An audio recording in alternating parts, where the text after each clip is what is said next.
तो दोस्तों आज के इस वीडियो में हम लोग देखने वाले हैं यूपी ट्रिपल एस सी पेट के मॉडल पेपर को।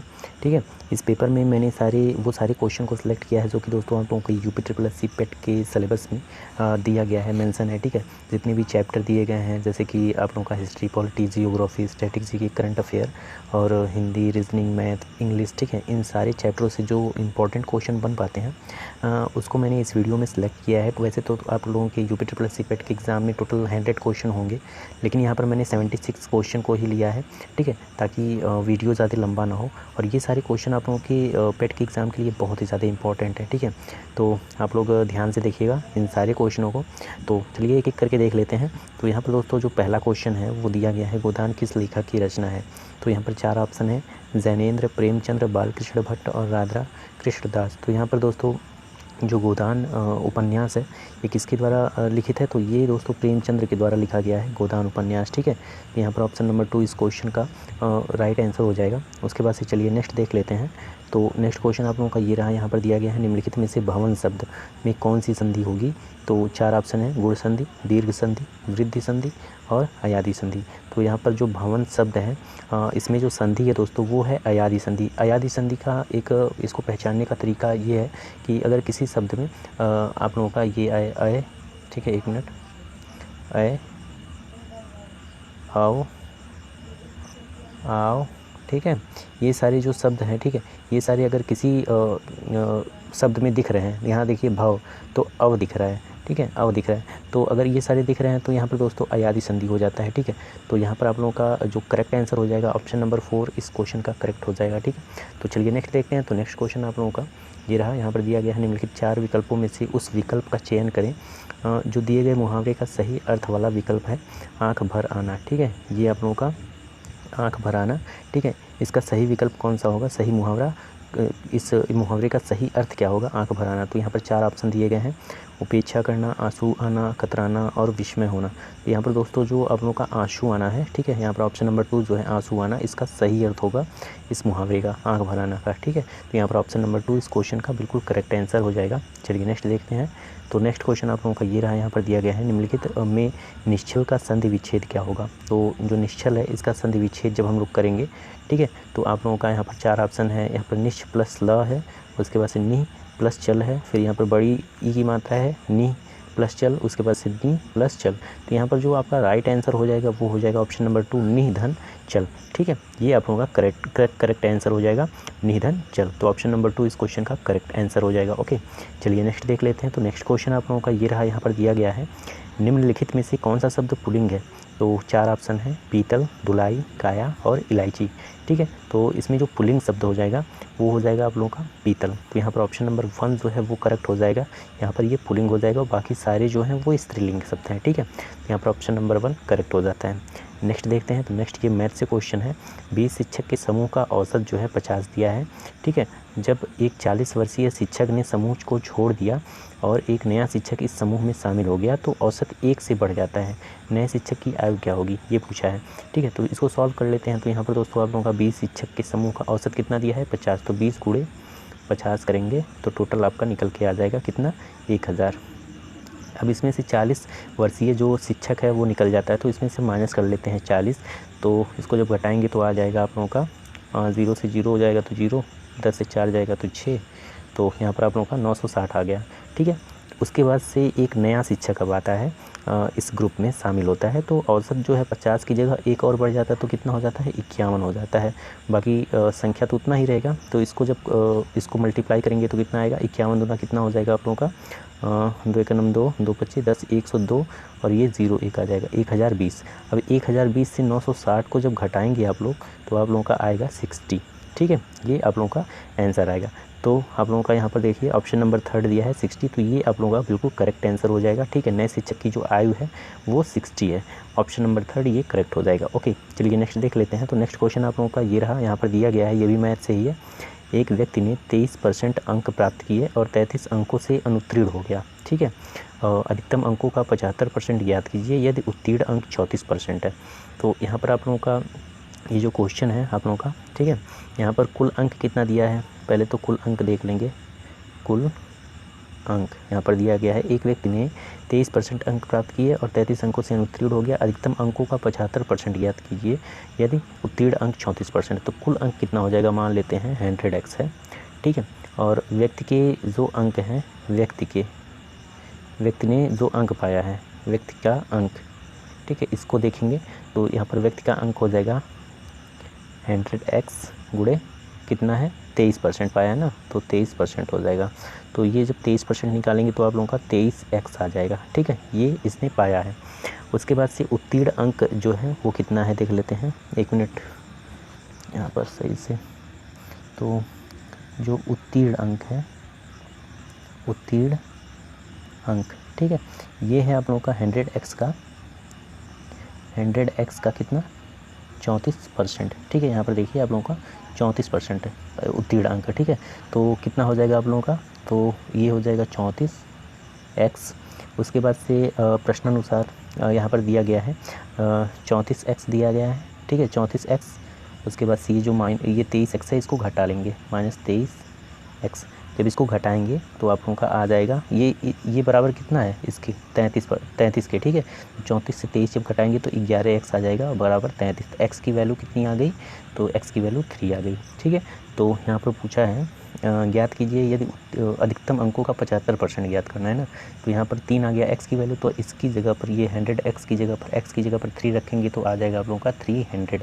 अब इसका 75 निकालना है, 75%। जब 75% आप लोग निकालोगे तो ये आप लोगों का आएगा, ठीक है, 225, ठीक है। तो यहाँ पर ऑप्शन नंबर 4 जो है वो आप लोगों का करेक्ट हो जाएगा, ठीक है, इस क्वेश्चन का। ओके, तो उम्मीद करता हूँ ये क्वेश्चन आप लोगों को समझ में आया होगा। तो चलिए नेक्स्ट देखते हैं। तो नेक्स्ट क्वेश्चन आप लोगों का ये रहा, यहाँ पर भी ये मैथ से क्वेश्चन है, ठीक है। तो यहाँ पर दोस्तों इस क्वेश्चन को कैसे सॉल्व करेंगे, तो यहाँ पर इस क्वेश्चन को सॉल्व करने के लिए तो यहाँ पर 1287 तो ये ऐसे ही रहेगा, 64 को भी ऐसे रहने देते हैं। ये जो 289 है, ठीक है, ये 17 का स्क्वायर है, ठीक है, 17 का स्क्वायर है, तो ये 17 हो जाएगा इसका। और उसके बाद से प्लस यहाँ पर जो 64 है इसको ऐड कर लेंगे, 17 64 कितना हो जाएगा आप लोगों का, तो 17 64 को जब ऐड करेंगे तो आप लोगों का आ जाएगा 81। तो ये रूट में आएगा और ये भी रूट में ही है, ठीक है, 1 2 8 7 और ये प्लस में है, ठीक है। तो ये इन दोनों को जोड़ लेंगे, 1 2 8 7 प्लस में 81। ओके, तो यहाँ पर 81 का तो 9 हो जाएगा प्लस, और ये 12 8 7 है, तो यहाँ पर ये यहाँ पर 9 हो जाएगा, ठीक है। तो यहाँ पर 9 होगा तो इसके अंदर आ गया, तो इसको जब ऐड करेंगे 1287 प्लस 9 को तो कितना आएगा आप लोगों का, यहाँ पर रूट में आ जाएगा 1296। तो इसका जब रूट निकालेंगे तो कितना आ जाएगा 36। ओके, तो यहाँ पर ऑप्शन में देखिए 36 दिया है, तो ये करेक्ट हो जाएगा आंसर, ठीक है। तो इस क्वेश्चन का जो राइट आंसर होगा ऑप्शन नंबर 36। ओके, चलिए नेक्स्ट देखिए। यहाँ पर दोस्तों जो नेक्स्ट क्वेश्चन है आप लोगों का ये रहा, ये भी मैथ से ही है, ठीक है। तो यहाँ पर दिया है 12 सही 4/5, 16 सही 1/3 - 18 सही 2/15 की गणना कीजिए। तो इसको चलिए सॉल्व कर लेते हैं। तो 12 पंजे 60 हो जाएगा, ठीक है। इसको मल्टीप्लाई करेंगे तो 12 पंजे 60 प्लस 4 कितना होगा 64, 64/5 यहाँ हो जाएगा, प्लस 16 तिहाई कितना होता है 48 होता है, ठीक है। 16 तिहाई कितना होता है 48 प्लस 1 कितना हो जाएगा 49/3, बटे में कितना हो जाएगा 1 मिनट, बटे में 3 हो जाएगा, ठीक है। प्लस में यहाँ पर 18 सही 2/15 है, तो 18 का 15 में मल्टीप्लाई करेंगे तो कितना होगा 270 प्लस यहाँ पर 2 है तो 272 हो जाएगा, बटे में 15, ठीक है। अब इन तीनों का 5 और 3 और 15 का एलसीएम लेंगे तो आप लोगों का 15 आएगा, ठीक है। तो 5 तिहाई 15 और 64 तिहाई कितना हो जाएगा, तो 64 तिहाई 192 प्लस में 3 बचे 15 और 49 बचे कितना होगा, तो 49 बचे हो जाएगा आप लोगों का 245, ठीक है। और यहाँ पर तो ये माइनस हो, सॉरी ये माइनस है, इसको ये जो है ये माइनस है, ठीक है, 1 मिनट, ये माइनस है, ठीक है। तो यहाँ पर माइनस हो जाएगा 15 का नंबर 15, यहाँ पर 272 हो जाएगा। ओके, तो 192 प्लस 245 माइनस 272 को इसको सॉल्व करेंगे तो आप लोगों का टोटल आएगा 165/15। ओके, तो इसको जब कट करेंगे तो 11 से ये कट होगा, तो यहाँ पर दोस्तों आप लोगों का 11 राइट आंसर हो जाएगा। तो यहाँ पर ऑप्शन नंबर 2 बिल्कुल करेक्ट आंसर हो जाएगा इस क्वेश्चन का। ओके, चलिए नेक्स्ट देख। तो नेक्स्ट क्वेश्चन आप लोगों का ये रहा, ये भी मैथ से रिलेटेड क्वेश्चन है, बोर्ड मैथ से, ठीक है। यहाँ पर प्रश्नवाचक जो चिन्ह है इसकी जगह पर क्या आएगा ये पूछा है क्वेश्चन में, तो चलिए इसको सॉल्व कर लेते हैं। तो बोर्ड मैथ्स में पहले ब्रैकेट को हटाते हैं, फिर ऑफ को हटाते हैं, ऑफ मीन्स डिवाइड को हटाते हैं, ठीक है। उसके बाद से यहाँ पर डिवाइड, उसके बाद से मल्टीप्लाई वाले साइन को हटाते हैं, ठीक है। तो यहाँ पर आप लोगों का 32 है, तो इसको ऐसे ही लिख लेते हैं, गुणे में 36 है, अपान में 6 पर 4 करेंगे, ठीक है। उसके बाद से गुणे में 3 पर 2 है, तो यहाँ पर दोस्तों 2 6 तो 36 से कट जाएगा, यहाँ पर आ जाएगा आप लोगों का 6 पर स्क्वायर, इससे ये कट जाएगा 2 पर स्क्वायर आ जाएगा, ठीक है, इतना आ गया। उसके बाद से यहाँ पर माइनस 600 हो जाएगा, प्लस 256 का मल्टीप्लाई 6.5 में जब करेंगे तो आप लोगों का आ जाएगा 1664, ठीक है, ये आ गया। तो अब क्या करेंगे, यहाँ पर दोस्तों यहाँ पर 2 दूना 4 है, तो 4 से ये कट होगा, 4 बटे 32, तो यहाँ पर आप लोगों का 8 आ जाएगा, और 8 उसके बाद से माइनस में 600 आ गया, प्लस में 1664 आ गया। ओके, जब इसको सॉल्व करेंगे तो कितना आने वाला है, 1072, ठीक है, ये आंसर आएगा। तो यहाँ पर दोस्तों यहाँ पर देख लीजिए, यहाँ पर 1072 ये वाला ऑप्शन आप लोगों का बिल्कुल करेक्ट आंसर हो जाएगा, ऑप्शन नंबर 2। ओके, चलिए नेक्स्ट देख लेते हैं। नेक्स्ट क्वेश्चन ये साइंस से है, ठीक है। तो यहाँ पर दिया गया है पारिस्थितिकी तंत्र शब्द किसके द्वारा प्रस्तावित किया गया था, तो यहाँ पर ओदम दिया है, तो ये ओडम होगा। उसके बाद से टेंसले, विटिकर या गोली। तो यहाँ पर जो करेक्ट आंसर हो जाएगा दोस्तों, पारिस्थितिकी तंत्र जो शब्द है इसको टेंसले ने दिया था, तो यहाँ पर ऑप्शन नंबर 2 बिल्कुल करेक्ट आंसर हो जाएगा। ओके, और बाकी जो ओडम है ये फंडामेंटल ऑफ इकोलॉजी बुक इन्होंने लिखा था। उसके बाद से जो विटिकर हैं ये 5 किंगडम सिस्टम दिए थे इन्होंने, और बाकी ये जो गोली है, ठीक है, ये साइंस से रिलेटेड नहीं है, तो इसको हटा देते हैं। तो विटिकर 5 किंगडम ऑफ सिस्टम को दिए थे, और ओडम जो है ये फंडामेंटल ऑफ इकोलॉजी बुक को इसने लिखा था, ठीक है। तो बाकी यहाँ पर पारिस्थितिकी तंत्र जो है इस शब्द को किसने दिया था, तो ये टेंसले ने दिया था, तो यहाँ पर ऑप्शन नंबर 2 बिल्कुल करेक्ट आंसर हो जाएगा, ठीक है। चलिए नेक्स्ट देख लेते हैं। तो नेक्स्ट क्वेश्चन आप लोगों का ये रहा, यहाँ पर दिया गया है, ये हिस्ट्री से क्वेश्चन है। अशोक के आक्रमण के दौरान कलिंग पूर्वी प्रांत की राजधानी कौन सी थी, तो जो पूर्वी प्रांत की जो राजधानी थी वो थी आप लोगों की, यहाँ पर 4 ऑप्शन है, तक्षशिला, पाटलिपुत्र, उज्जैन और तोसाली। तो यहाँ पर तोसाली जो है ये बिल्कुल करेक्ट आंसर हो जाएगा, ऑप्शन नंबर 4। ओके, उसके बाद से चलिए नेक्स्ट देख लेते हैं। तो नेक्स्ट क्वेश्चन आप लोगों का ये रहा, यहाँ पर दिया गया है, केंद्रीय सतर्कता आयोग की स्थापना किसकी सिफारिश पर की गई थी, तो यहाँ पर 4 ऑप्शन है, गोरवाला की रिपोर्ट, कृपलानी की समिति, संथानम समिति, भारत का प्रशासनिक सुधार आयोग। तो इस क्वेश्चन का जो करेक्ट आंसर है दोस्तों वो हो जाएगा संथानम समिति। ओके, तो यहाँ पर आप लोगों का ऑप्शन नंबर 3 बिल्कुल सही हो जाएगा। श्री के संथानम समिति की सिफारिश पर केंद्रीय सतर्कता आयोग की स्थापना की गई थी, ठीक है। और कब की गई थी ये पूछेगा तो फरवरी 1964 में की गई थी। ओके, श्री के संथानम समिति के सिफारिश पर। तो यहाँ पर ऑप्शन नंबर 3 बिल्कुल करेक्ट आंसर हो जाएगा इस क्वेश्चन का। नेक्स्ट देख लेते हैं। तो नेक्स्ट क्वेश्चन आप लोगों का ये रहा, यहाँ पर दिया है, अप्रैल 2021 में यूपी में उप लोकायुक्त के रूप में किसने शपथ ली। यहाँ पर दोस्तों ये करंट अफेयर से क्वेश्चन है, तो मैं बता दूँ दोस्तों, सुरेंद्र कुमार जो यादव हैं इन्होंने अप्रैल 2021 में यूपी में उप लोकायुक्त के रूप में इन्होंने शपथ ली। कब, 12 अप्रैल 2021 को, 12 अप्रैल 2021 को इन्होंने शपथ ली। और मैं बता दूं दोस्तों, जो उप लोकायुक्त का जो कार्यकाल होता है वो 8 वर्ष का होता है। कितना, 8 वर्ष का होता है। पहले ये 6 वर्ष थी, लेकिन इसको बढ़ाकर 8 वर्ष कर दिया गया है, ठीक है। तो यहाँ पर ऑप्शन नंबर 2 इस क्वेश्चन का बिल्कुल करेक्ट आंसर है। नेक्स्ट देख लेते हैं। तो नेक्स्ट क्वेश्चन आप लोगों का ये रहा, यहाँ पर दिया गया है, निम्नलिखित में से कौन HSBC मतलब कि HSBC बैंक की टैगलाइन है। तो यहाँ पर 4 ऑप्शन है, और करो, विश्व का स्थानीय बैंक, आपका सही साथी, इसे करना ही होगा। तो यहाँ पर जो करेक्ट आंसर हो जाएगा दोस्तों वो हो जाएगा विश्व का स्थानीय बैंक। तो यहाँ पर ऑप्शन नंबर 2 इस क्वेश्चन का बिल्कुल करेक्ट आंसर हो जाएगा। तो मैं बता दूँ दोस्तों, HSBC की जो वर्तमान में जो CEO हैं वो कौन है, तो वो हैं सुरेंद्र रोसा, ठीक है, सुरेंद्र रोसा, ये आप लोगों के HSBC के प्रेजेंट में CEO हैं। ओके, तो यहाँ पर ऑप्शन नंबर 2 इस क्वेश्चन का बिल्कुल करेक्ट आंसर हो जाएगा। और एक चीज़ मैं बता दूँ दोस्तों, इसका जो फुल फॉर्म होता है वो होता है Hong Kong and Shanghai banking corporation limited, ठीक है, क्या, Hong Kong and Shanghai banking corporation of limited. तो ये इसका फुल फॉर्म होता है, तो ये ध्यान में रखिएगा। तो यहाँ पर ऑप्शन नंबर 2 बिल्कुल करेक्ट आंसर हो जाएगा इस क्वेश्चन का। नेक्स्ट देख लेते हैं। तो नेक्स्ट क्वेश्चन आप लोगों का ये रहा है, यहाँ पर दिया गया एक प्रकाश वर्ष का एक उपाय है। तो 4 ऑप्शन है, वातावरणीय स्थिति, प्रकाश, दूरी, तो सितारों का संगठन। तो यहाँ पर ये दूरी की इकाई है, ठीक है, प्रकाश वर्ष। तो यहाँ पर ऑप्शन नंबर 3 जो है वो बिल्कुल करेक्ट आंसर हो जाएगा। तो यहाँ पर मैं बता दूँ, एक 1 लाइट ईयर में कितना मीटर होता है, तो ये होता है दोस्तों 9.46 गुणे 10⁻15 मीटर होता है 1 light year equal to. Okay, तो यहाँ पर 1 लाइट ईयर कितना होता है, 9.46 गुणे 10⁻15 होता है, ये लंबाई की इकाई है प्रकाश वर्ष, ठीक है। तो ये रहा यहाँ पर थर्ड क्वेश्चन, जो इस क्वेश्चन का जो राइट आंसर वो थर्ड जो ऑप्शन है वो करेक्ट है। नेक्स्ट देख लेते हैं। तो नेक्स्ट क्वेश्चन आप लोगों का ये रहा, यहाँ पर दिया गया निम्नलिखित में से कौन सी वचन पत्र की विशेषता है। तो 4 ऑप्शन है। वचन पत्र वाहक को दिया है, वचन पत्र पर उचित स्टैंप ड्यूटी का भुगतान किया जाना चाहिए, तीसरा है वचन पत्र पेयी का नाम निर्दिष्ट करता है, ऊपर के सभी। तो यहाँ पर दोस्तों जो 4 वाला ऑप्शन है, ऊपर के सभी, ये तीनों सही हो जाएंगे। ठीक है, तो यहाँ पर ऑप्शन नंबर 4 बिल्कुल करेक्ट आंसर हो जाएगा इस क्वेश्चन का।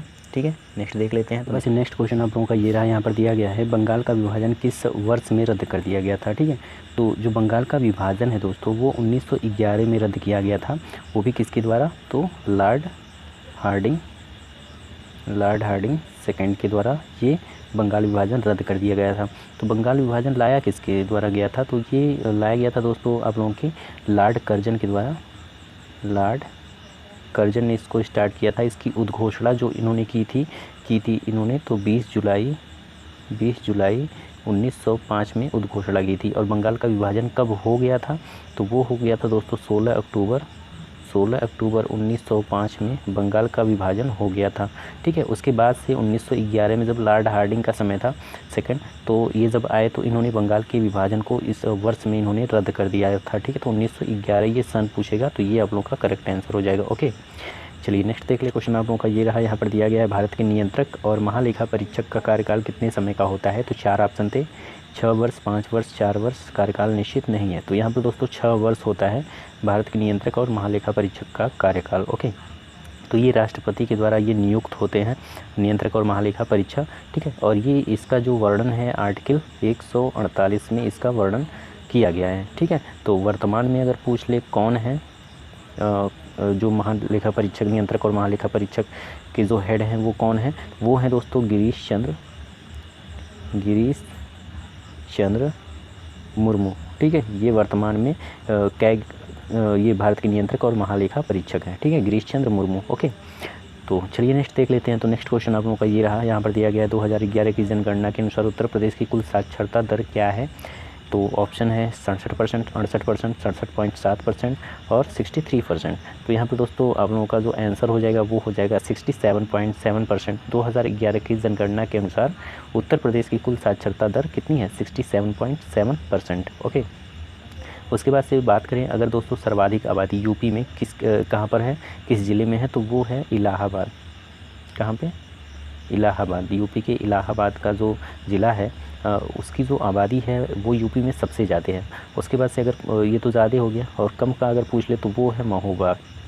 ठीक है, यूपी के महोबा जो ज़िला है वहाँ पर जो आबादी है वो सबसे कम है। ओके, तो ये रहा आप लोगों का करंट अफेयर, ये 2011 की जनगणना के अनुसार। ठीक है, उसके बाद से नेक्स्ट देख लेते हैं। तो नेक्स्ट क्वेश्चन आप लोगों का ये रहा, यहाँ पर दिया गया है टेनिस में अप्रैल 2021 में मियामी ओपन का फाइनल किसने जीता।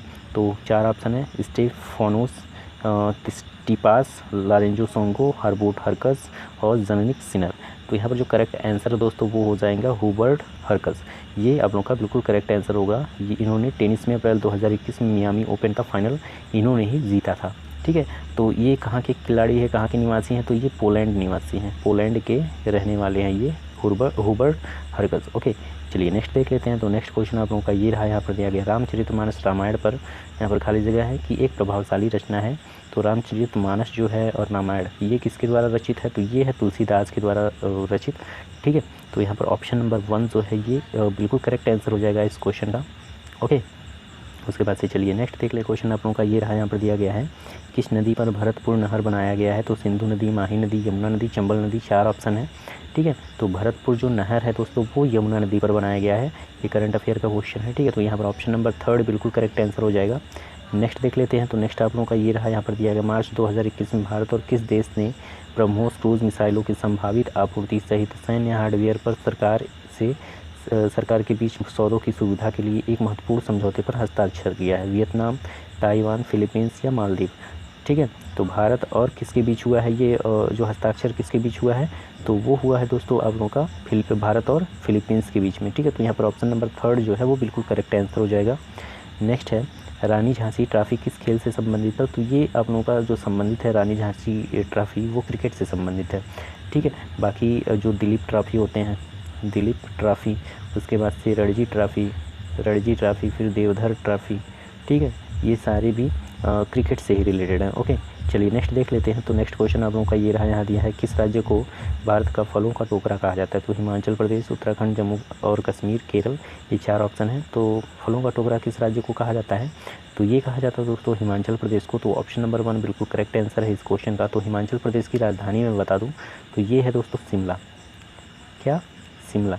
हिमाचल प्रदेश की राजधानी क्या है? शिमला है। बाकी फलों का कटोरा किसको बोला जाता है, तो हिमाचल प्रदेश को। ओके नेक्स्ट देखते हैं। तो नेक्स्ट क्वेश्चन आप लोगों का ये रहा, Punjab national bank fintech innovation centre स्थापित करने के लिए किस संस्थान के साथ सहयोग करता है।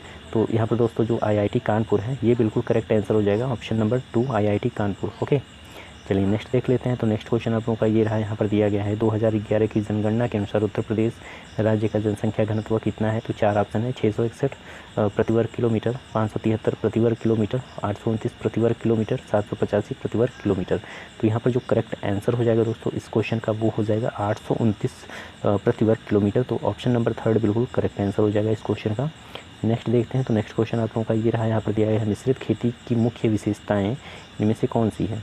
तो जो मिश्रित खेती की जो मुख्य विशेषताएं होती हैं दोस्तों, वो होता है, यहाँ पर दिया गया है नकदी फसलों और खाद्य फसलों दोनों की खेती, एक ही खेत में 2 या 2 से अधिक फसलों की खेती, एक साथ पशुओं का पालन और फसलों की खेती, उपयुक्त में से कोई नहीं। तो यहाँ पर जो एक साथ पशुओं का पालन और फसलों की खेती है वो मिश्रित खेती के अंतर्गत आता है। ठीक है, यहाँ पर ऑप्शन नंबर 3 बिल्कुल करेक्ट आंसर हो जाएगा। नेक्स्ट देखते हैं। तो नेक्स्ट क्वेश्चन आप लोगों का ये रहा, यहाँ पर दिया गया है एक परितंत्र में डैश होते हैं, रासायनिक और भौतिक घटक, जैविक और अजैविक घटक, भौतिक और सामाजिक घटक, जैविक और प्रतिजैविक घटक। तो यहाँ पर जो एक परितंत्र होता है उसमें दोस्तों जैविक और अजैविक घटक होते हैं। तो ऑप्शन नंबर 2 इस क्वेश्चन का बिल्कुल करेक्ट आंसर हो जाएगा। नेक्स्ट देखते हैं। तो नेक्स्ट क्वेश्चन आप लोगों का ये रहा, यहाँ पर दिया गया है ऐसी नदी जो केंद्रीय शिखर से निकलती है और सभी दिशाओं में बहती है उसे डैश जल निकासी प्रणाली कहा जाता है। तो कौन सा हो जाएगा, ध्रुवाकृतिक, रेडियल, केंद्रगामी या जालीदार। तो ये हो जाएगा दोस्तों रेडियल। तो यहाँ पर ऑप्शन नंबर 2 बिल्कुल करेक्ट आंसर हो जाएगा। ठीक है, जो चारों तरफ होता है तो उसको रेडियल बोलते हैं, चारों तरफ निकल रहा है तो इसको रेडियल बोलते हैं। तो ये ऑप्शन नंबर 2 बिल्कुल करेक्ट आंसर हो जाएगा। ओके नेक्स्ट देखते हैं। तो नेक्स्ट क्वेश्चन आप लोगों का ये रहा, यहाँ दिया गया है उत्तर प्रदेश के किस शहर को ग्रास ऑन द ईस्ट के नाम से जाना जाता है। तो 4 ऑप्शन है, गोरखपुर, मुरादाबाद, बनारस और कन्नौज। तो यहाँ पर दोस्तों ग्रास ऑन द ईस्ट के नाम से किस शहर को जाना जाता है। ठीक है, तो ये जाना जाता है आप लोगों का कन्नौज को। ठीक है, तो ऑप्शन नंबर 4 जो कन्नौज है इसको ग्रास ऑन द ईस्ट के नाम से जाना जाता है। ओके चलिए नेक्स्ट देख लेते हैं। तो नेक्स्ट क्वेश्चन आप लोगों का ये रहा, यहाँ पर दिया गया है फरवरी 2021 में मनासा वाराणसी को VLCC के फेमिना मिस इंडिया वर्ल्ड 2020 का ताज पहनाया गया। वे निम्नलिखित में से किस राज्य से हैं। तो उड़ीसा, तेलंगाना, गुजरात और बिहार। 4 ऑप्शन है, तो वो किस राज्य के हैं, तो वो हैं दोस्तों तेलंगाना के। तो ऑप्शन नंबर 2 इस क्वेश्चन का बिल्कुल करेक्ट आंसर हो जाएगा।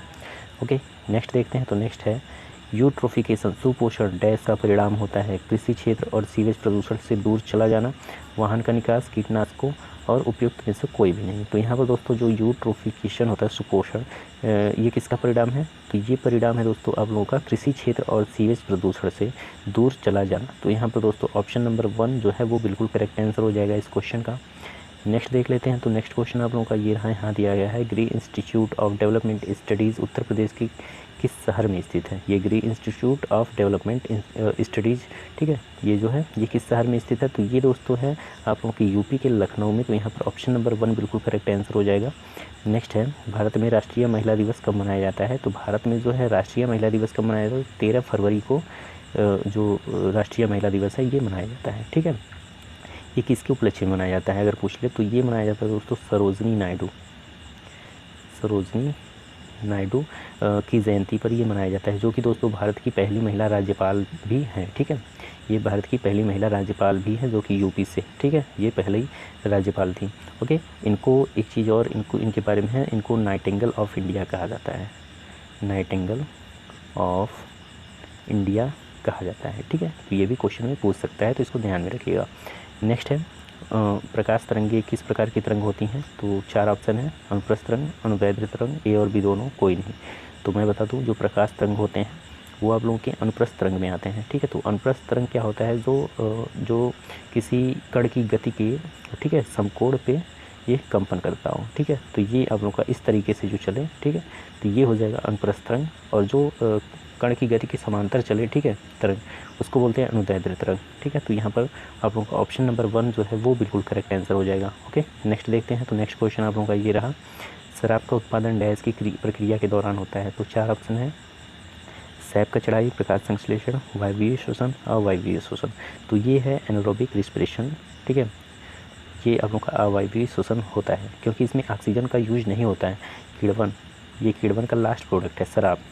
किण्वन का मतलब कि फर्मेंटेशन का ये लास्ट प्रोडक्ट है शराब, ठीक है। तो इसमें जो है ऑक्सीजन की का यूज़ नहीं होता है, तो ये अवायवीय शोषण में आ जाएगा। ओके, तो यहाँ पर ऑप्शन नंबर 4 इस क्वेश्चन का बिल्कुल करेक्ट आंसर हो जाएगा। नेक्स्ट देखते हैं। तो नेक्स्ट क्वेश्चन आप लोग का ये रहा, यहाँ दिया गया निम्नलिखित में से कौन सा शीत रक्त वाला जंतु है, मतलब कोल्ड ब्लडेड एनिमल कौन सा है।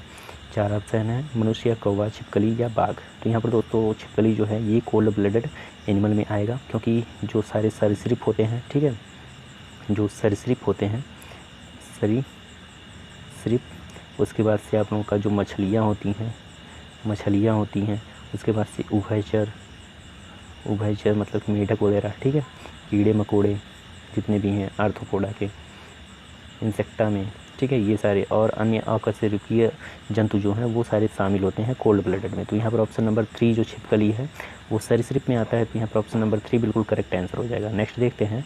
नेक्स्ट क्वेश्चन आप लोगों का है, किस विटामिन की कमी के कारण रतौंधी होता है। तो यहाँ पर 4 ऑप्शन ए, डी, ई, के। यहाँ पर ए वाला जो ऑप्शन है फर्स्ट विटामिन ए, इसकी कमी के कारण रतौंधी होता है। ओके, तो यहाँ पर ऑप्शन नंबर 1 जो है वो बिल्कुल करेक्ट आंसर हो जाएगा। और जो डी है इसकी कमी के द्वारा आप लोगों का रिकेट्स होता है। ई के द्वारा प्रजनन क्षमता में जो है वो कमी आती है ई विटामिन की कमी से। और के की कमी से आप लोगों का जो होता है वो रक्त में थक्का बनता है। ओके, तो ये चीज़ ध्यान में रखिएगा। नेक्स्ट देखते हैं। तो नेक्स्ट क्वेश्चन आप लोगों का ये रहा, यहाँ पर दिया गया हड़प्पा सभ्यता की पुरातात्विक स्थलों के संदर्भ में निम्नलिखित में से कौन सा युग्म गलत है। तो यहाँ पर राखीगढ़ी पंजाब में है, लोथल गुजरात, कालीबंगन राजस्थान, आलमगीर उत्तर प्रदेश। तो ये तो सही है, ये भी सही, ये भी सही, बाकी ये गलत है, राखीगढ़ी पंजाब में नहीं है, ठीक है। ये कहाँ पे है, तो ये है हरियाणा में। और हरियाणा में भी किस जगह, तो हरियाणा के हिसार में। कहाँ पे, हिसार में है ये राखीगढ़ी। तो ये गलत है, तो ये ऑप्शन नंबर 1 बिल्कुल करेक्ट आंसर हो जाएगा। नेक्स्ट देखते हैं। नेक्स्ट है, विजय घाट किस राज्य या केंद्र शासित प्रदेश में स्थित है। दिल्ली, पंजाब, उत्तर प्रदेश और उत्तराखंड। जो विजय घाट ये है ये समाधि स्थल है, वो भी किसका है, तो ये लाल बहादुर शास्त्री की समाधि स्थल है विजय घाट। तो ये कहाँ पे स्थित है, तो ये दिल्ली में स्थित है, तो ऑप्शन नंबर 1 बिल्कुल करेक्ट आंसर हो जाएगा। नेक्स्ट देखते हैं। तो नेक्स्ट है, इलायची पहाड़ियाँ कहाँ स्थित हैं। तो 4 ऑप्शन है, अरावली श्रेणी, पश्चिमी घाट, पीर पंजाल श्रेणी, पूर्वी घाट। तो यहाँ पर जो करेक्ट आंसर हो जाएगा इस क्वेश्चन का वो हो जाएगा आप लोगों का पश्चिमी घाट। तो यहाँ पर ऑप्शन नंबर 2 बिल्कुल करेक्ट आंसर हो जाएगा इस क्वेश्चन का। नेक्स्ट देखते हैं। तो नेक्स्ट क्वेश्चन आप लोगों का ये रहा, यहाँ दिया है केंद्र शासित प्रदेश जिसकी अपनी निर्वाचित विधानसभा नहीं है कि प्रशासन के लिए कौन जिम्मेदार है।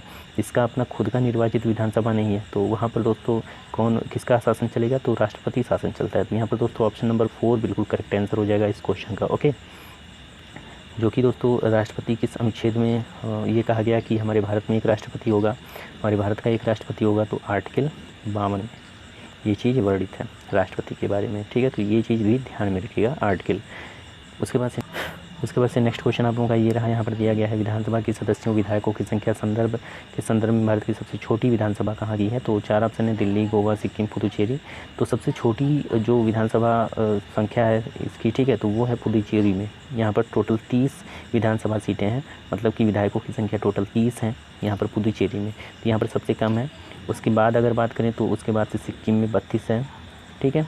उसके बाद आप लोगों का यहाँ पर गोवा में 40 है, फिर यहाँ पर दिल्ली में यहाँ पर आप लोगों का 70 हो जाएगा, ठीक है, यहाँ पर 70 है। तो ये आप लोगों का इसको ध्यान में रखिएगा। ओके, चलिए नेक्स्ट देख लेते हैं। नेक्स्ट क्वेश्चन आप लोगों का ये रहा, यहाँ पर दिया गया शपथ और अभिपुष्टि की रूपों का भारत के संविधान की डैश अनुसूची में उल्लिखित है। तो पहली अनुसूची में क्या है, राज्य और केंद्र शासित प्रदेश, ठीक है, इसके बारे में कहा गया है। दूसरे में क्या कहा गया है, तो दूसरी अनुसूची में आप लोगों का वेतन के बारे में कहा गया है। तीसरे में क्या कहा गया है, तो तीसरे में शपथ के बारे में कहा गया है, ठीक है। तो यहाँ पर दोस्तों आप लोगों का तीसरा आप लोगों का बिल्कुल करेक्ट आंसर हो जाएगा ऑप्शन नंबर 1। ओके, चलिए नेक्स्ट देख लेते हैं। तो नेक्स्ट क्वेश्चन आप लोगों का ये रहा, यहाँ दिया है संसद और राज्य विधानमंडलों के चुनाव के संबंध में चुनाव याचिका डैश के समक्ष दायर की जा सकती है। निर्वाचन आयोग के समक्ष, सर्वोच्च न्यायालय के समक्ष, उच्च न्यायालय के समक्ष या राष्ट्रपति के समक्ष। तो ये दायर की जा सकती है दोस्तों उच्च न्यायालय के समक्ष। तो यहाँ पर ऑप्शन नंबर 3 जो है वो बिल्कुल करेक्ट आंसर हो जाएगा इस क्वेश्चन का। नेक्स्ट देख लेते हैं। तो नेक्स्ट क्वेश्चन आप लोगों का ये रहा, यहाँ पर दिया गया है मिनिकॉय और मालदीव के द्वीपों को इससे अलग किया गया है 7 डिग्री चैनल। ये तो बिल्कुल गलत होगा। 8 डिग्री चैनल, 9 डिग्री चैनल और 10 डिग्री चैनल। तो मिनिकॉय और मालदीव के द्वीपों को कितने डिग्री चैनल से अलग किया गया है, तो वो किया गया है दोस्तों 8 डिग्री चैनल, ठीक है, ये आप लोगों का बिल्कुल करेक्ट आंसर हो जाएगा। तो बाकी 9 डिग्री चैनल ये किसको अलग करता है, तो ये लक्षद्वीप समूह को मिनिकॉय द्वीप से, ठीक है, लक्षद्वीप को मिनिकॉय से, ठीक है, मिनिकॉय से। और 10 डिग्री चैनल जो है वो अंडमान निकोबार, अंडमान को निकोबार द्वीप समूह से ये अलग करता है 10 डिग्री चैनल, ठीक है। तो इस चीज़ को भी ध्यान में रखिएगा। यहाँ पर ऑप्शन नंबर 2 जो 8 डिग्री चैनल ये मिनिकॉय को और मालदीव के द्वीपों को अलग करता है, तो यहाँ पर ऑप्शन नंबर जो 2 है वो बिल्कुल करेक्ट आंसर हो जाएगा। नेक्स्ट देखते हैं। तो नेक्स्ट क्वेश्चन आप लोगों का ये रहा, यहाँ दिया है निम्नलिखित में से कौन सा कथन सही है। तो 4 ऑप्शन है। उत्तर प्रदेश में राष्ट्रीय राजमार्गों का सबसे लंबा नेटवर्क है, मध्य प्रदेश में राष्ट्रीय राजमार्गों का सबसे लंबा नेटवर्क है, महाराष्ट्र में राष्ट्रीय राजमार्ग का सबसे लंबा नेटवर्क है, राजस्थान में राष्ट्रीय राजमार्गों का सबसे लंबा नेटवर्क है। यहाँ पर जो करेक्ट आंसर हो जाएगा वो है महाराष्ट्र में राष्ट्रीय राजमार्ग का सबसे लंबा नेटवर्क है। ओके, ये बिल्कुल करेक्ट आंसर हो जाएगा। ओके, तो यहाँ पर हम लोग का ऑप्शन नंबर 3 बिल्कुल करेक्ट है। नेक्स्ट है कौन सा विटामिन रासायनिक रूप में एस्कॉर्बिक अम्ल का रूप माना जाता है। तो एस्कॉर्बिक अम्ल का जो रूप माना जाता है दोस्तों वो माना जाता है विटामिन सी, ऑप्शन नंबर 2 बिल्कुल करेक्ट आंसर है। बाकी विटामिन डी जो है वो आप लोगों का इसको कैल्सीफेरॉल कहते हैं, विटामिन की को आप लोग फाइलोक्विनोन कहते हैं, ई को नेफ्थोक्विनोन कहते हैं। ओके, सॉरी, ई को टोकोफेरॉल बोलते हैं। तो यहाँ पर दोस्तों आप लोगों का ऑप्शन नंबर सी को यहाँ पर एस्कॉर्बिक अम्ल बोलते हैं। तो ऑप्शन नंबर सी जो 2 है वो बिल्कुल करेक्ट आंसर हो जाएगा। नेक्स्ट है दोस्तों, यहाँ पर दिया गया निम्नलिखित में से कौन सा अनुच्छेद जन रोजगार के मामलों के अवसर की समानता को बताता है। तो यहाँ पर जो करेक्ट आंसर होगा दोस्तों आर्टिकल 16। तो यहाँ पर वीडियो थोड़ा लंबा बन रहा है दोस्तों, तो मैं केवल आंसर बता रहा हूँ, बाकी और सारी जो डिटेल चीज़ें हैं, ठीक है, उसको नहीं बताऊँगा, केवल आंसर बता दे रहा हूँ, ठीक है। तो यहाँ पर आर्टिकल 16 बिल्कुल करेक्ट आंसर हो जाएगा इस क्वेश्चन का। नेक्स्ट है 11 दिसंबर 1946 को भारत की संविधान समिति के अध्यक्ष के रूप में किसे चुना गया।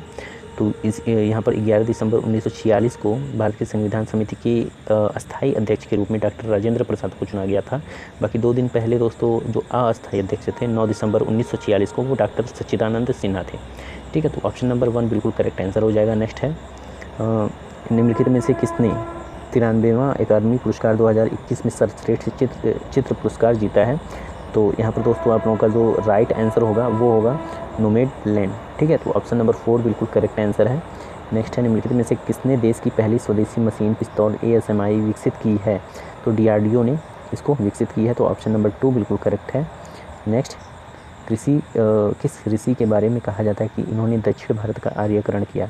विश्वामित्र, अगस्त्य, वशिष्ठ, सांबर। तो यहाँ पर दोस्तों जो करेक्ट आंसर है वो है अगस्त्य। तो ऑप्शन नंबर 2 बिल्कुल करेक्ट आंसर है इस क्वेश्चन का। नेक्स्ट है प्रारंभिक वैदिक काल में समाज का वर्गीकरण व्यक्ति डैश के आधार पर होता है। तो व्यवसाय, रंग, संपत्ति, जन्म कौन सा हो जाएगा।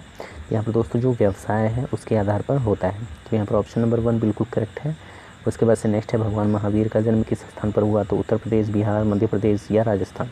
तो भगवान महावीर का जन्म कहाँ पे हुआ था। तो वो हुआ था बिहार में, वो भी कहाँ, बिहार के वैशाली में। कहाँ पे, बिहार के वैशाली में हुआ था इनका जन्म। ओके, और ये जैन धर्म के दोस्तों 24वें तीर्थंकर माने जाते हैं। कौन, महावीर। ओके, उसके बाद से नेक्स्ट क्वेश्चन है बाजार नियंत्रण नीति की शुरुआत किसने की थी। 4 ऑप्शन है, फिरोज शाह तुगलक, मोहम्मद बिन तुगलक, अलाउद्दीन खिलजी, सिकंदर लोदी। तो यहाँ पर अलाउद्दीन खिलजी जो है वो जो है बाजार नियंत्रण नीति की शुरुआत इन्होंने की थी। तो ऑप्शन नंबर 3 बिल्कुल करेक्ट आंसर हो जाएगा। ओके, नेक्स्ट है कबीर की रचनाओं के संकलन को डैश कहा जाता है। अभंग, निबंध, रीति या बीजक। सॉरी, यहाँ पर बाजक लिखा है, ठीक है, गलती से टाइप हो गया, यहाँ पर बीजक होगा। तो बीजक आप लोगों का बिल्कुल करेक्ट आंसर हो जाएगा। नेक्स्ट है अभिज्ञान, शाकुंतलम, कुमार संभव, रघुवंशम जैसे प्रसिद्ध नाटक किसने लिखे हैं। तो 4 ऑप्शन है, कालिदास, तुलसीदास, कुमारव्यास और कबीर। तो यहाँ पर दोस्तों जो करेक्ट आंसर है वो कालिदास हो जाएंगे, ठीक है। इन्हीं का ये रचना है अभिज्ञान, शाकुंतलम, कुमार संभव, रघुवंशम, ठीक है। ये सारे नाटक जो हैं ये कालिदास द्वारा लिखित हैं। नेक्स्ट है बस नेक्स्ट क्वेश्चन आप लोगों का ये रहा, यहाँ दिया है निम्नलिखित प्रश्न समय, दिन और तारीख कैलेंडर और घड़ी पर आधारित है। यदि 3 दिसंबर 2000 को रविवार को पड़ता है तो 3 जनवरी 2001 को कौन सा दिन पड़ेगा, ये क्वेश्चन में है। तो यहाँ पर दोस्तों 3 दिसंबर है ना, 3 दिसंबर को रविवार पड़ रहा है, मतलब दिसंबर माह में कितने दिन होते हैं, टोटल 30 दिन। बाकी यहाँ पर 3 दिसंबर से स्टार्ट हो रहा है तो 2 दिन तो पहले निकल गया, तो -2 कर लेंगे तो कितना आ जाएगा, 28 दिन। ओके, और प्लस 28 दिन ये और 3 जनवरी मतलब 3 दिन इधर प्लस 3 करेंगे तो कितना आ जाएगा, 31 डे। ओके, तो 31 डे आ गया। उसके बाद से इसमें जो विषम संख्या है उसको निकालने के लिए 7 से इसको भाग दे देंगे तो कितना आ जाएगा आप लोगों का, 7 चौको 28 हो गया। शेषफल कितना आया, तो 3, ये विषम डेज आ गया 3। तो बुधवार, उसके बाद बुधवार के बाद 3 दिन और जोड़ लेंगे, यहाँ पर रविवार है ना, रविवार के बाद 3 दिन और जोड़ेंगे तो कितना आएगा, सोमवार, मंगलवार, बुधवार, ठीक है। तो ये बुधवार है। तो यहाँ पर दोस्तों 3 जनवरी 2001 को कौन सा दिन होगा, तो वो होगा बुधवार। तो ऑप्शन नंबर 4 इस क्वेश्चन का बिल्कुल करेक्ट आंसर है। नेक्स्ट देखते हैं। तो नेक्स्ट क्वेश्चन ये रीजनिंग से है। यहाँ दिया है एक निश्चित कोड भाषा में क्रीम को ETGCO लिखा गया है, तो उसी कोड भाषा में प्राइम को कैसे लिखेंगे। तो यहाँ पर C है, उसके बाद से E है, यहाँ पर C के बाद E, तो कितनी अंक के बाद आया है, CDE +2, R के बाद ये T है, RST +2, E के बाद G है FG +2, तो सारे +2 मतलब +2 लेटर ऐड किया गया है। तो यहाँ पर P है, तो P की जगह पे आएगा QR, R की जगह पे आएगा RST, I की जगह पे आएगा HIK, ठीक है। M की जगह पर KLMNO, EBCDE, उसके बाद से FG, ये आ गया RTK, उसके बाद से O और G। तो यहाँ पर ऑप्शन नंबर 1 दिख रहा है, तो ऑप्शन नंबर 1 बिल्कुल करेक्ट आंसर हो जाएगा। नेक्स्ट देखते हैं, बिजोड़ का चयन करिए। तो 63, 23, 37 और 97 दिया गया है। तो यहाँ पर 63, 23, 37 और 97। तो यहाँ पर दोस्तों आप लोगों का 63 देखिएगा, तो ये भाज्य संख्या है। कौन सा, भाज्य संख्या। बाकी ये 3 जो हैं अभाज्य हैं, ठीक है। तो 63 आप लोगों का बिल्कुल करेक्ट आंसर हो जाएगा, ऑप्शन नंबर 1। ओके, नेक्स्ट देख लेते हैं। तो नेक्स्ट क्वेश्चन आप लोगों का ये है निर्देश, ठीक है। तो यहाँ पर थोड़ा बड़ा कर लेते हैं, 1 मिनट। तो यहाँ पर बड़ा नहीं हो रहा है। उसके बाद से नेक्स्ट क्वेश्चन आप लोगों का ये है, निम्न प्रश्न में कथन और उसके बाद 1 और 2 से यानी कि 2 अनुमान दिए गए हैं, ठीक है। तो यहाँ पर कथन पढ़ लेते हैं पहले। तुलसी का उपयोग 80% से अधिक आयुर्वेदिक दवाओं में किया जाता है, ये तो कथन हो गया। अनुमान में क्या है, पहला, तुलसी को उसके औषधीय गुणों के लिए जाना जाता है। दूसरा, हिंदुओं द्वारा तुलसी की पूजा की जाती है। तो यहाँ पर दोस्तों दिया है केवल अनुमान एक अनुसरण करता है, केवल अनुमान सेकंड अनुसरण करता है, दोनों अनुमान अनुसरण करते हैं, कोई भी अनुमान अनुसरण नहीं करता है। तो यहाँ पर दोस्तों जो पहला वाला है, तुलसी को उसके औषधीय गुणों के लिए जाना जाता है। सेकंड है, हिंदुओं के द्वारा तुलसी की पूजा की जाती है, ठीक है। तो यहाँ पर दोस्तों जो पहला है, केवल अनुमान 1 अनुसरण करता है, ठीक है। तो यहाँ पर ऑप्शन नंबर 1 बिल्कुल करेक्ट आंसर हो जाएगा इस क्वेश्चन का। ओके, नेक्स्ट देखते हैं। तो क्वेश्चन है, विभिन्न सब्जियों आलू, प्याज, टमाटर, मूली और पत्ता गोभी से भरे 5 बैग हैं। आलू से भरा बैग केवल 3 बैगों से भारी है। तो यहाँ पर बना लेते हैं पहले, ठीक है। तो ये मान लेते हैं, ये 1 हो गया, 2 हो गया, 3 हो गया। तो ये हो जाएगा आलू। आलू से भरा जो बैग है वो तीनों से ज़्यादा है, ये कहा है क्वेश्चन में। प्याज से भरा बैग 2 बैगों से भारी है, तो यहाँ प्याज हो जाएगा। इससे 2 बैग भारी हैं, ये और ये।